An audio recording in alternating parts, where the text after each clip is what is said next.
মসজিদের শহর বলুন আর বিশ্বের সর্বাপেক্ষা জনবহুল শহরগুলোর একটি বলুন, বাংলাদেশের প্রাণকেন্দ্র কিন্তু এই ঢাকা শহর। কিন্তু কেমন ছিল শত বছর আগের পুরনো ঢাকার চিত্র? নিশ্চয়ই মাঝে মাঝে জানতে ইচ্ছে করে। তবে প্রাণ খুলে ধন্যবাদ দিন স্যার চার্লস ডয়েলিকে। 1808 সালে কালেক্টর হিসেবে ঢাকায় আসার পর মূলত তার ব্যক্তিগত উদ্যোগেই ঢাকার তৎকালীন ইতিহাসের কিছুটা হলেও আমরা জানতে পারি, চোখে দেখতে পারি। তিনি ছিলেন একজন বিখ্যাত ছাপচিত্রকর। 1808 থেকে 1840 সাল পর্যন্ত ঢাকার বিভিন্ন স্থানে ঘুরে ঘুরে তিনি এঁকেছিলেন বেশ কিছু স্কেচ। পরবর্তীতে এন্টিকুইটিজ অব ঢাকা নামে একটি ছবির ফলিও ভাগে ভাগে প্রকাশ করেন তিনি। সেখানে ছিল ঢাকার সংক্ষিপ্ত ইতিহাসও। চলুন স্যার ডয়েলির হাতে আমাদের পুরনো ঢাকা কিভাবে মূর্ত হয়ে উঠেছিল তা দেখে নিন। মুঘলদের তৈরি পুরনো মসজিদের পাশে একটি খড়ের তৈরি কুটির। 19 শতকের প্রথম দিকে ঢাকায় এ ধরনের কুটিরে বহু মানুষ বাস করত। সম্ভবত বাংলার কোন সুবাদার সাইফ খানের মসজিদ এটি। ঢাকা থেকে বাংলার রাজধানী মুর্শিদাবাদের স্থানান্তরের পর ঢাকার অর্থনীতিতে যে মন্দা দেখা দেয় তার প্রমাণ হিসেবে যেন তখন পর্যন্ত টিকে ছিল এই প্রায় ধ্বংসপ্রাপ্ত মসজিদটি। এটি সে সময় ঢাকা নগরের চিত্র। মুঘল স্থাপনাগুলো ধ্বংসের পথে। স্থানীয় বণিকরা তখন সচল রাখার চেষ্টা করছিলেন ঢাকার অর্থনীতির চাকা। বর্তমানে তাঁতিবাজারের কাছে মুঘলদের তৈরি একটি পুলের ধ্বংসাবশেষ এটি, যা তখন ব্যবহার হতো স্থানীয়দের অবসর কাটানোর স্থান হিসেবে। 1544 সালের দিকে বুড়িগঙ্গার তীরে নির্মিত হয় জাকালো এবং বিশাল এক অট্টালিকা বড় কাটরা। 1816 সালে ডয়েলি যখন এই স্কেচটি করেন তখন বড় কাটরার উত্তর ফটক প্রায় ধসে পড়েছে।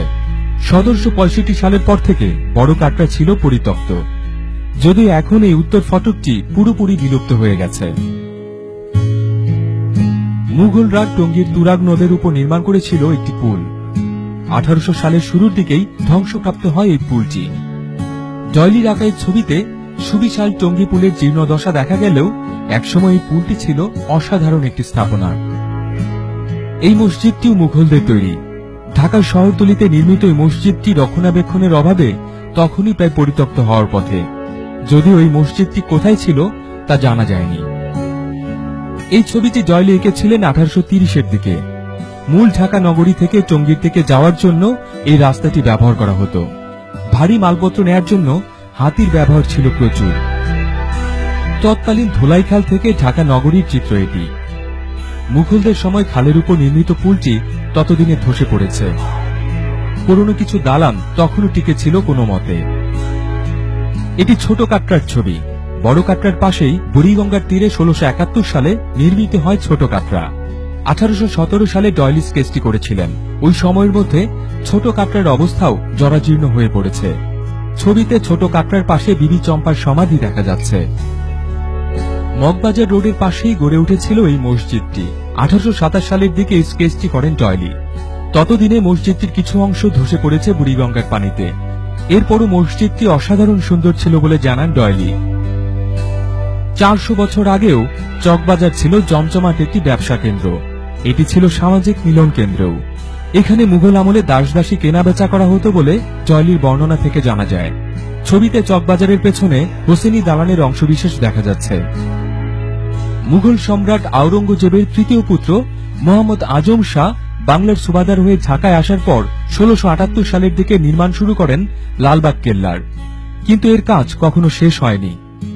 স্যার ডয়েলি বুড়িগঙ্গার তীরে নির্মিত বিশাল এই দুর্গটির স্কেচ করেন 1816 সালের দিকে। দুর্গটি ততদিনে জীর্ণ দশায় পৌঁছে গেছে। ঢাকার মুসলিমের কত গল্পই তো শুনেছেন, কিন্তু মুসলিম তৈরি সেই কারিগরদের সম্পর্কে কতটা জানেন? 1827 সালের দিকে স্যার ডয়েলি ঢাকার এই তাঁতি বা মুসলিম শিল্পীর স্কেচ করেন। বুড়িগঙ্গার তীরে জীর্ণ শীর্ণ একটি মসজিদ।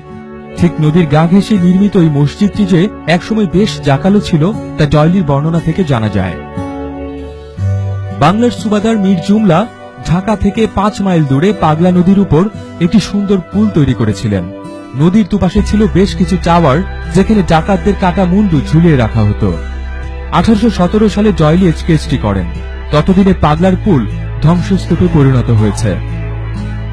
1817 সালে পাগলার পুলের এই স্কেচটিও করেন ডয়েলি।